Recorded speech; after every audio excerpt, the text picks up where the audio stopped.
नमस्कार, मैं आपका दोस्त और इस शो का होस्ट भूपेंद्र सिंह। हमारे शो का नाम है मेरी कहानी मेरी जुबानी। आज हम एपिसोड नंबर 13 शूट कर रहे हैं और ये एपिसोड हम शूट कर रहे हैं जाने माने एक्टर मिस्टर शिवम रॉय प्रभाकर जी के साथ। तो शिवम रॉय प्रभाकर जी, हेलो। हाय हाय हाय। और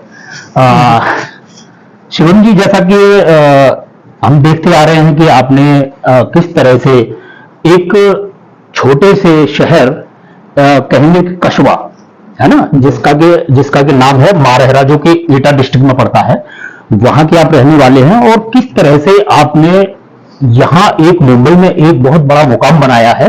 तो इसी बारे में हम लोग आज चर्चा करेंगे। और देखिए, चर्चा मैं न करते हुए अगर आप अपनी जुबानी अगर दर्शकों को बताएंगे तो ज्यादा अच्छा रहेगा, क्योंकि हमारे शो का नाम है मेरी कहानी मेरी जुबानी। तो मेरी कहानी मेरी जुबान। Okay fine. So first of all मैं सभी को नमस्ते बोलूंगा और आपका स्वागत है कि आप आए। तो मेरी कहानी मेरी जुबानी में बेसिकली, जैसा कि हमारी बात भी हुई थी, डिस्कशन आपने बताया था कि इसमें हम अपना लाइफ जर्नी एंड ऑल ये सब बताते हैं, राइट। तो देखिए, ऐसा मेरा कुछ खास है नहीं, टू बी ऑनेस्ट। मैंने स्टार्ट किया था, स्टार्ट तो खैर मैं कहूँगा मैंने बहुत पहले ही कर दिया था, when I was doing my third और फोर्थ क्लास। जब मैं स्कूलिंग कर रहा था तभी मेरा स्कूल में जो स्टेज, जो प्लेज वगैरह रहते थे, ड्रामा वगैरह, वो सब मैं करता था एनुअल फंक्शंस पे। एंड देन उसके बाद जो मेरा फर्स्ट स्टेज था अपार्ट फ्रॉम स्कूल, वो रामलीला स्टेज था जहाँ पे मैंने परफॉर्म किया था। And I played lord Lakshman there at the Ramlila stage.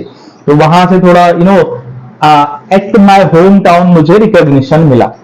And that appreciation brought me on that stage, जहाँ पे मैंने सोचा कि चलो यार I should do something in acting only। तो वहां से एक mindset हो गया, I have to go to Mumbai and continue acting only। तो फिर वो किया मैंने रामलीला। एंड देन उसके बाद थोड़ा सा एक अंदर जो चलता है वो तो चलता रहा, बट मैंने फिर 10th में टॉप किया। I got 95.33% marks in my board exam, जो कि स्टेट बोर्ड से मैंने किया था। यूपी बोर्ड से कहीं ना कहीं बहुत टफ होता है to get this much percentage of marks. And I got 9th place all over UP and I was that time awarded by CM as well.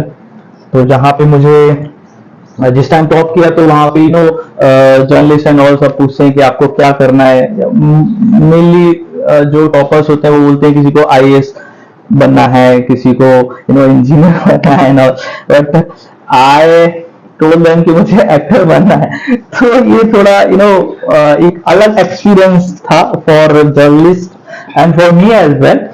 तो सेम हुआ था मेरे साथ इंसिडेंट जब अखिलेश यादव जी ने मुझे अवार्डेड किया था। तो इस तरह का वहां से निकलते निकलते फिर मैंने जब मैं 11th कर रहा था तो फिर मैंने अलीगढ़ में ड्रामा एक क्लब ज्वाइन किया था, सोशल फिल्म एंटरटेनमेंट। तो वहां से मेरी एक तरीके से शुरुआत हुई थी, कुछ शॉर्ट फिल्म्स वगैरह, कुछ शॉर्ट फिल्म्स की अलीगढ़ में। और साथ ही हम लोगों ने ड्रामा क्लब भी ज्वाइन किया जहाँ पे कुछ शॉर्ट फिल्म्स और ये इस तरह की हमारी एक्टिंग एक्टिविटीज उधर मैंने कंटिन्यू रखी when I was doing my 11th। And इसी दौरान मैं कुछ टाइम के लिए दिल्ली में भी गया था, जहाँ पे मैंने सक्षम थिएटर से कुछ टाइम तक थिएटर किया था और एक्टिंग क्लासेस, वहाँ एक्टिंग के कुछ नुआंसेस मैंने सीखे थे वहां से। और फिर उसके बाद जब मैंने अपना ये 11th के एग्जाम दिए, एग्जाम देने के बाद मैं इधर मुंबई मूव कर गया। मुंबई में फर्स्ट टाइम आना हुआ, कुछ दिन तक रहे हम, फिर वापस चले गए। यहाँ देखा यहाँ तो बहुत स्ट्रगल है ऐसा। और फिर उसके बाद में जब वापस आया तो नसीरुद्दीन शाह के नेफ्यू है major Ali Shah, he said कि Shivam you should come to Mumbai, तुम्हारे जैसे लोगों की जरूरत है यहाँ पर। तो उन्होंने मुझे आगे से अप्रोच किया and I came here and मैं उनके पास गया। तो उन्होंने मुझे अपने एक फ्लैट की दी जो यहाँ से कुछ 100 किलोमीटर दूर है, अंधेरी से, मेन मुंबई से। और ये है बोईसर में। तो वहां से मेरा डेली का अप डाउन होता था, और डेली का up down like it use to take around 6 hour of travelling, मतलब 3 घंटे आने का 3 घंटे जाने का। और उस बीच में जैसे मुझे मॉर्निंग आना है, अगर मैं वहां से 5 बजे चलता हूं तो मैं यहाँ 8 बजे तक आ पा रहा हूँ अंधेरी। फिर मैं डोर टू डोर जाता था, प्रोडक्शन हाउसेज एंड ऑल, लोगों से मीटिंग, जिनसे मैं ऑनलाइन कनेक्ट हो रहा हूँ उनसे भी मिलना है, मीटिंग फिक्स कर लिया। अगर जैसे बीच में गैप है मीटिंग का, तो मैं कहीं मॉल में बैठा हूँ या किसी कैफे पे बैठ गया हूँ, वेट कर रहा हूँ। तो ये सब कुछ 1.5-2 महीने तक ये चला था, from there only, Boisar from. तो उसके बाद में फिर इधर मुझे लगा कि यार बोईसर से नहीं हो पाएगा, क्योंकि डेली का ट्रैवलिंग जो होता था वो बहुत, एक तो थकान बहुत हो जाती थी, फिर नेक्स्ट डे आने का ऐसा मन नहीं करता था, तो बहुत मुश्किल हो रहा था। तो फिर मैं I move to Andheri only. यहाँ देखा रेंट एक्सपेंसेस इधर के बहुत ज्यादा थे। धीरे धीरे सस्टेन करने की कोशिश करी, एपिसोडिक किए मैंने, सावधान इंडिया, क्राइम पेट्रोल बहुत किए थे उस टाइम पे। फिर धीरे धीरे मुझे लगा कि चलो ठीक है, अच्छा अर्निंग होने लगा। अच्छा, मेरी आदत है, मैंने कभी भी ऐसा घर से फाइनेंशियली हेल्प बहुत ज्यादा नहीं लिया। स्टार्टिंग में ऑफ कोर्स लेना पड़ता ही है, वो लिया, बट एक टाइम के बाद मैंने बंद कर दिया। और ऐसा नहीं कि घर से हेल्प मिल नहीं रहा था, मैं चाहता तो मैं अच्छा हेल्प ले सकता था घर से फाइनेंशियली, बट मैंने खुद से ही बंद किया। I thought I should do something my self only, तो वो मैंने किया। एंड चलते चलते चलते चलते आपने देखा ही है, जैसा फर्स्ट प्रोजेक्ट जो मेरा बड़ा प्रोजेक्ट था लीड में, वो जी म्यूजिक कंपनी का था। जन्नत जुबैर और मेरे साथ लीड में थी, and that project has cross almost 11 million views on YouTube I guess. And वहां से मुझे एक अच्छा रिकॉग्निशन मिला, and then I did Haan Kar De song, that was also release by Zee music company, and उसका भी अच्छा रिजल्ट था। उसके अलावा मैं अभी कई सारी फिल्मों पे काम कर रहा हूँ। एक मैंने वेब सीरीज शूट कर रखी है नवाजुद्दीन सिद्दीकी के साथ में, तो वो भी बहुत जल्द, देखो अभी उसका पोस्ट प्रोडक्शन चल रहा है।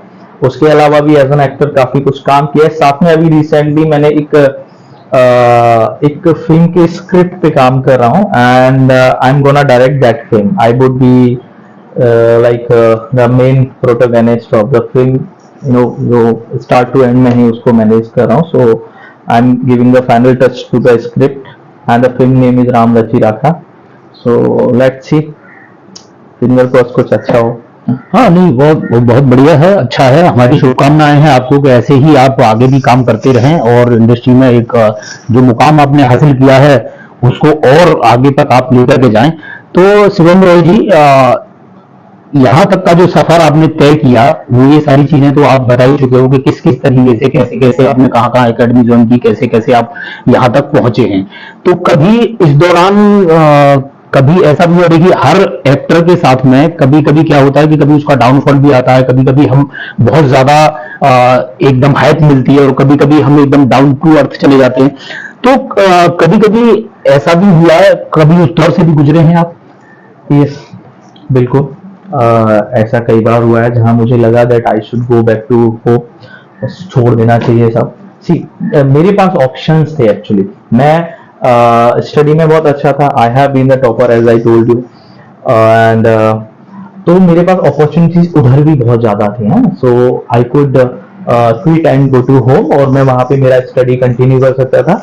I could have very good job, A grade job if I wanted. लेकिन वो ऑप्शंस होने के बावजूद भी मैंने वो चीज स्टॉप नहीं करी, जबकि बहुत चांसेस ऐसे आए। इवन मैं आपको बताऊं, मैंने 3 गवर्नमेंट जॉब छोड़ी हुई हैं, मैंने और अच्छे ग्रेड की जॉब हैं जो मैंने 3 गवर्नमेंट जॉब छोड़ी हुई हैं। लाइक गवर्नमेंट जॉब होने के बावजूद भी मैं यहाँ कंटिन्यू कर रहा हूँ, because I know I have to do in this field only, whatever I have to do I will do here only.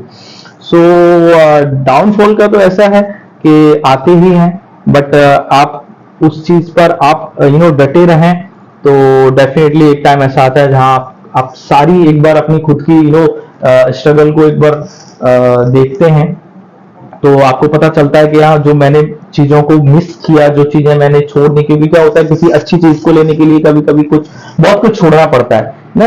You have to skip good for better one, right? So वैसा है, तो वो चीज को mind में रख के हमको चीजें करनी पड़ती हैं, बहुत डाउनफॉल भी आते हैं, बट मेन है कि हमको कंटिन्यू रखना हाँ है। नहीं नहीं, वो बिल्कुल ठीक है बात आपकी, क्योंकि जहां तक है कि जो लाइन हमने पकड़ी अगर उससे हम पकड़े रहेंगे तो एक ना एक दिन जरूर सक्सेस होगी, ये होता है। लेकिन कभी कभी क्या होता है कि जैसे कि आप एजुकेशन में टॉपर रहे और आपने बताया भी कि सीएम उस समय पे थे अखिलेश यादव जी, उन्होंने Yes, आपको sir. सम्मानित भी किया था, उन्होंने पूछा भी था आपसे, तो आपने बोला भी था कि मुझे एक्टर ही बनना है ना। तो क्योंकि कहीं ना कहीं क्या होता है कि गवर्नमेंट जॉब होती है जहां पर कि क्या होता है कि एक रहता है कि हमें मंथली वहां से उतना आना ही आना है, एक बोझ नहीं होता। लेकिन एक्टिंग लाइन में क्या है कि कैरियर में बहुत सारे उतार चढ़ाव होते हैं, है ना, तो वहां ये यहाँ पर स्ट्रगल भी ज्यादा होता Right. है ना। तो वो चीजें कभी ऐसा सामने आया कि अरे यार के छोड़ो यार ये लाइन के, इससे तो बेटर जॉब ही है, कहीं जॉब ही करते हैं, या ऐसा कुछ ख्याल कभी मन में आया? बिल्कुल कई बार आया, लेकिन क्या है ना, कहीं कहीं कभी कभी क्या होता है जिससे हमारे एक होता है कि एक होता है दिमाग, एक होता है दिल। तो यहाँ पे जब इस तरह की सिचुएशन आती है ना, तो फिर मैं दिल की सुनता हूँ, और दिल मेरा एक्टिंग का बोलता है, तो इसलिए मैं ऐसा स्ट्रिंग कर रहा हूँ इधर इतने टाइम से। और एंड मुझे पता है कि कुछ ना कुछ अच्छा होगा, तो इस तरह के डाउनफॉल बहुत टाइम आए, एंड कई बार ऐसा हुआ कि मुझे रियलाइज हुआ कि नहीं यार, अभी इतना टाइम हो गया है, see it's been more than 5 years to me in Mumbai, तो मुझे लगा यार इतना टाइम हो गया तो फिर क्यों ना छोड़ के चलो ठीक है, क्योंकि मैं कोई भी अच्छा गवर्नमेंट जॉब मैं इजीली ले सकता हूँ, that is what I have. तो कई बार ऐसा लगा कि नहीं छोड़ो, गवर्नमेंट जॉब करते हैं उधर घर पे और उधर ही सब कुछ करते हैं। और क्योंकि अभी क्या हुआ, मैं आपको बताऊं, रिसेंटली अभी पिछले ही कुछ सालों में ये जो इंटरनेट की जो एक तरीके से क्रांति आई ना, जिसमें पहले टिकटॉक आया था, सोशल मीडिया पे टिकटॉक आया, एंड देन वो बैन हुआ, फिर वही सेम कॉन्सेप्ट इन्होंने रील्स वगैरह ये सब स्टार्ट कर दिया इंस्टाग्राम पे। इससे हुआ क्या, इससे एंटरटेनमेंट इंडस्ट्री बहुत ज्यादा एक्सपोज्ड हो गई। तो ऐसे में क्या हुआ, जो एक्चुअल में आर्टिस्ट है ना उनको लॉस हुआ, और दूसरा जो वहां से ये हब है Mumbai for entertainment stuff, right. तो यहाँ लोग आते हैं, अलग अलग स्टेट से आते हैं for making career in the same film acting only, या acting I mean for entertainment industry. तो उसमें क्या होता है कि जो यहाँ रह रहे हैं 5-5 साल जिन्होंने दिए हैं, 6-6 साल दिए हैं, उनको लगता है कि उनके पड़ोस वाला बंदा जो गांव में रह रहा है वो रील्स बना बना के उसने मिलियंस फॉलोअर्स कर लिए, और वो फिर यहाँ पे आकर के मुंबई में काम कर रहा है, समझ रहे हैं? मतलब अच्छे मेकर्स इन इन्फ्लुएंसर्स को हायर करते हैं और उनके साथ वीडियोस, बड़े बड़े एक्टर्स, आजकल तो ये कॉन्सेप्ट बहुत चल गया है। तो सी मैं किसी की बुराई नहीं कर रहा, बट ये चीजें बहुत एक्सपोज्ड हुई हैं। तो ये जो जैसा आपने बताया कि ऐसा कभी माइंड में आया, तो इस चीज से भी कई सारे एक्टर्स ऐसे हैं जो रिटर्न कर गए, उनको लगा चलो छोड़ो यार इधर क्या हो रहा है, इससे अच्छा रील्स बनाते हैं। तो ऐसा होता है, बट अगर देखो आपका विजन क्लियर है तो फिर आपको कोई रोकने वाला नहीं है, ऐसा है। Because even in this time also लोग कर रहे हैं, अच्छे अच्छे एक्टर्स सामने निकल के आ रहे हैं, नो विक्की कौशल, आयुष्मान खुराना, नवाजुद्दीन सिद्दीकी, तो निकल, ऐसा कुछ नहीं। नहीं तो क्या आपको ऐसा भी लगता है कि जैसे कि इंस्टाग्राम रील्स हुई, फेसबुक रील्स हुई, इसके जरिए भी बहुत सारे लोग ऐसे हैं जो निकल करके आ रहे हैं, बहुत पॉपुलर हो रहे हैं, तो क्या आपको लगता है कि ये लोग जो यहाँ के मुंबई के जो प्रॉपर वे में जो आर्टिस्ट लोग जो काम कर रहे हैं, उनका उनसे कंपटीशन है? देखिए कंपटीशन तो ऐसा है, मेरा मानना ऐसा है, हर इंसान को खुद से कंपटीशन रखना चाहिए। और जहां तक जिस तरीके से, जिस वे में आप पूछना चाह रहे हैं, एक्चुअली मैं नहीं मानता कि दोनों का कोई कंपटीशन है, क्योंकि देखिए वो चीज बहुत डिफरेंट है, और ये शायद अब लोगों को समझ आ रहा है। जब ये टिकटॉक स्टार्ट हुआ था, या इस तरह के शॉर्ट वीडियोस और इस तरह का कॉन्सेप्ट आया था मार्केट में नया नया, और फिर ये एकदम से हाइप पे चला गया था, तो लोगों को लगता था कि अरे यार यही सेलिब्रिटीज हैं जो सोशल मीडिया इन्फ्लुएंसर, ये सब, अरे ये तो हीरो हैं, ये सब, तो वो लगता था। लेकिन अभी धीरे धीरे कुछ टाइम से लोगों को समझ आ रहा है, इवन उनको भी समझ आ रहा है जो खुद सोशल मीडिया इन्फ्लुएंसर्स हैं, जो खुद को पब्लिक फिगर लिख देते हैं, खुद को सेलिब्रिटी लिख देते हैं सोशल मीडिया पे, उनको भी ये चीज समझ आ रही है कि कहीं ना कहीं हमारा लेवल अलग है और वो लेवल अलग है, राइट। सो मैं नहीं मानता दोनों में कोई कंपटीशन है। हाँ बिल्कुल बिल्कुल सही कहा आपने, क्योंकि देखिए एक एक्टर जो है, जहां तक बात होती है, तो एक एक्टर में बहुत सारी वेरिएशंस होती है। Exactly. और जो इस तरीके से जो लोग आ रहे हैं, उनका क्या है, कोई भी वीडियो उनका वायरल हुआ तो वो उसी टॉपिक को उसी के अकॉर्डिंग चलते हैं, वो कहीं ना कहीं बेंड होके रह जाते हैं, उनकी वही चीज पॉपुलर होती है। अगर वो डिफरेंट नहीं कर सकते। एक जो एक्टर होता है, नहीं कर सकते। वो उसको क्या है कि उसको हर दिन कुछ नया करना होता है ना। तो इसलिए एक्टरों का उनका तो कंपैरिजन करना कंपटीशन भी नहीं है, कोई कंपैरिजन नहीं है। हालांकि सोशल मीडिया से भी अच्छे फेसेस सामने आए हैं। मैं ये अगर देखिए, हर चीज के नेगेटिव पॉजिटिव दो साइड होते हैं, तो सोशल मीडिया के कुछ फायदे भी हैं, नुकसान भी हैं। नुकसान जो कि मैंने बताया है, कोई भी कुछ भी कर रहा है, और फायदे का तो देखिए, मैं ऐसा होता हूँ, कुछ अच्छे चेहरे भी सामने आए। Bhuvan Bam, if you have heard about him, Bhuvan Bam BB की वाइन्स जो यूट्यूब चैनल रन करते थे, और right now he is doing very well in Bollywood of course।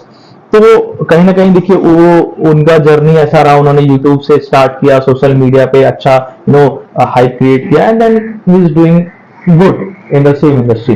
तो ऐसा नहीं है कि टैलेंटेड लोग नहीं आ रहे हैं बाया सोशल मीडिया, टैलेंटेड लोग भी आ रहे हैं, लेकिन क्या है कि गंदगी ज्यादा आ रही है, सॉरी, बट ये है फैक्ट है। मेरा भी कहने का मतलब वही है कि देखिए, बीबी की बाइंस है, वो तो पहले से यूट्यूब में बहुत पॉपुलर रहे हैं जी। और इस तरह के बहुत सारे हैं जो भी लोग आए हैं निकल करके। लेकिन कभी कभी क्या होता है कि कुछ ऐसे कंटेंट भी वायरल होते हैं जिनका कोई अर्थ मतलब नहीं होता, कोई मतलब है ना। तो उसका एकदम फील्ड से भी कोई लेना देना नहीं है ना।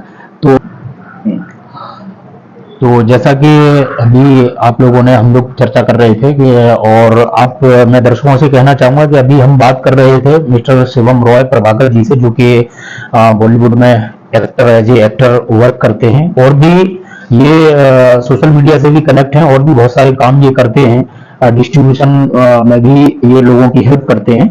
और तो ये थे शिवम रॉय प्रभाकर जी। शिवम रॉय प्रभाकर जी, आपसे मिलकर के बहुत अच्छा लगा। सेम है, और मैं बस यही कहना चाहूंगा कि आप जो है इसी तरह से आप वर्क करते रहें।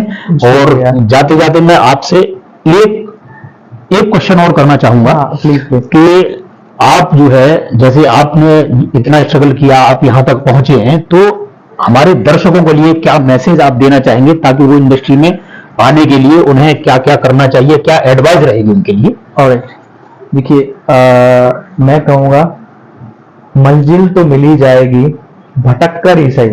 गुमराह तो वो हैं जो घर से निकले ही नहीं। तो एटलीस्ट एक स्टेप लीजिए, go out, see people around, लोगों से मिलो, बातें करो, उस तरह से तो काम होता है। बट आप स्टेप ही नहीं लेंगे तो कैसे चलेगा? So you have to take at least a single step to go forward, तो काम हो जाता है वैसा। नमस्कार दोस्तों, हम थे शिवम प्रभाकर के साथ, और नेक्स्ट एपिसोड में मुलाकात होती है। नमस्कार, धन्यवाद।